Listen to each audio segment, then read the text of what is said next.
Hello to whoever is going to watch this video in the future, and hello if you're revisiting this video if it has helped you in the future. Now, there's a very interesting quote that came to me at night when I was just really thinking about addictions, wrongdoings, sin, like bad things that we would love to avoid. So what I was thinking was like, where does all of this, like, what does all of it mean? What is the goal of these things, anyways? Why do people indulge in them? I mean, I'll not be you know, the all knowing guru because I myself have been through some of these, and I still am through some of these wrongdoings and addictions, let's say, like for example social media, or like having a night of game with my friends, like gaming, and then also other, yeah, it's something like this. So like trash talking, swearing and stuff like that.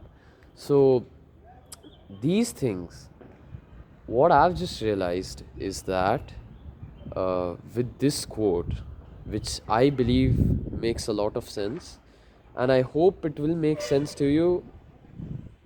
And if it doesn't, well, I think it will make sense to you over time. So the more you think on it, I think the more you will understand this quote. It's a personal quote, so I came up with it.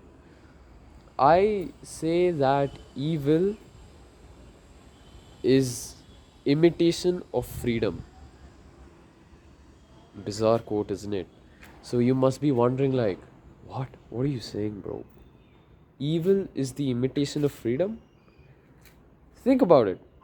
Okay, what happy person and what really achieved, accomplished person, like if you go and take a look at their lives and if you go and take a look at their habits, like I'm sure most of them you would find are, you know, very accomplished, so they don't need, that hit of uh, temporary freedom from alcohol or smoking, because they've achieved it all and they feel bliss where they are in life right now.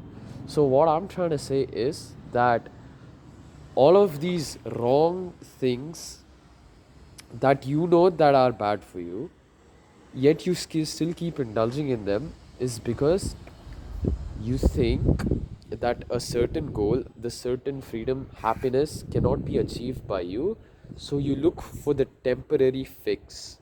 So, what's that supposed to mean? Is basically you find the freedom that you would achieve. Mind you, you have high potential to be successful, but you think that, oh, it's not possible by me, or there are so many other limiting factors, I just think I cannot do it. That is not the case. It is highly possible. And I believe any human being on earth can do it. I mean, with consistent hard work and dedication, obviously. That is a key part, I believe.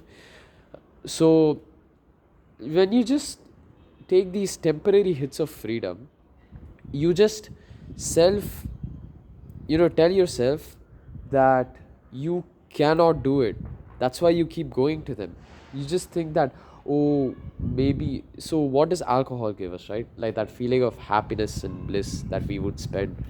So that could actually be tied to a lot of problems.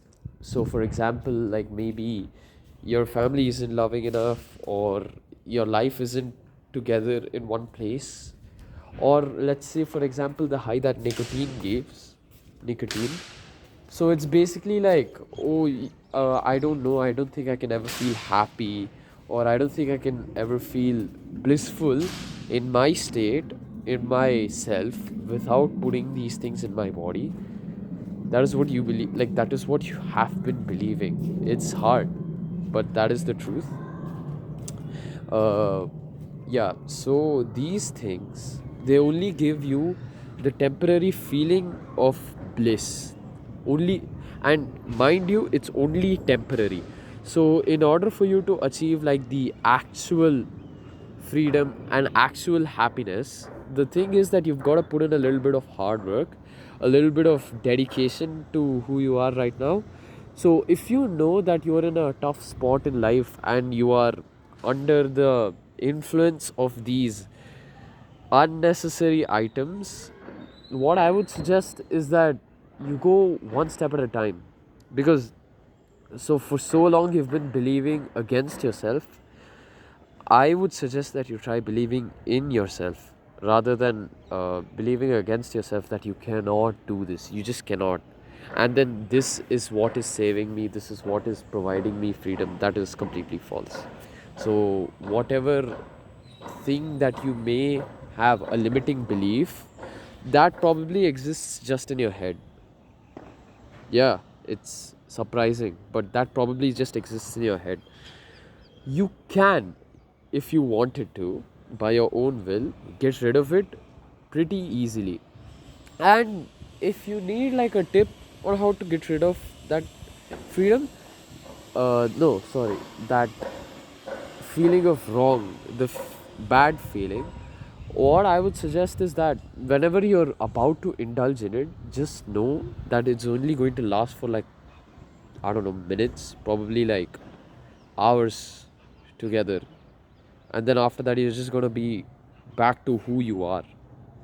So the idea is to make who you are a very successful, a very accomplished person so that you actually do end up prospering in life. And there is a certain philosophy that I learned from a YouTuber called Hamza. So it's basically, the philosophy goes something like death by 1000 cuts. So what that is, I was luckily able to comprehend that.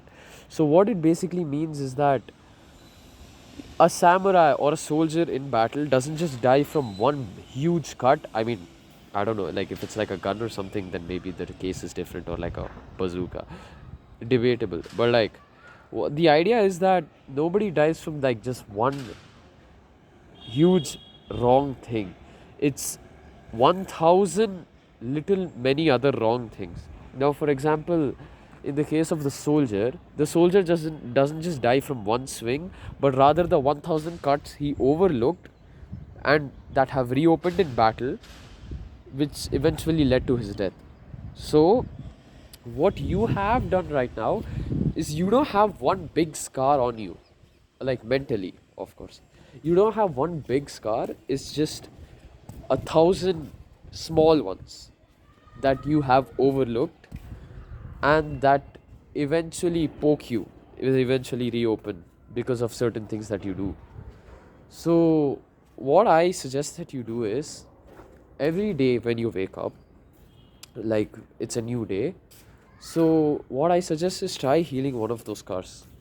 So, if you heal one scar day by day, it will put you in an upward spiral that will eventually lead you to be successful and accomplished, and hopefully help you attract that feeling of happiness, that feeling of bliss, without having to indulge in any of your wrongdoings. So, I hope this video helps whoever it reaches to.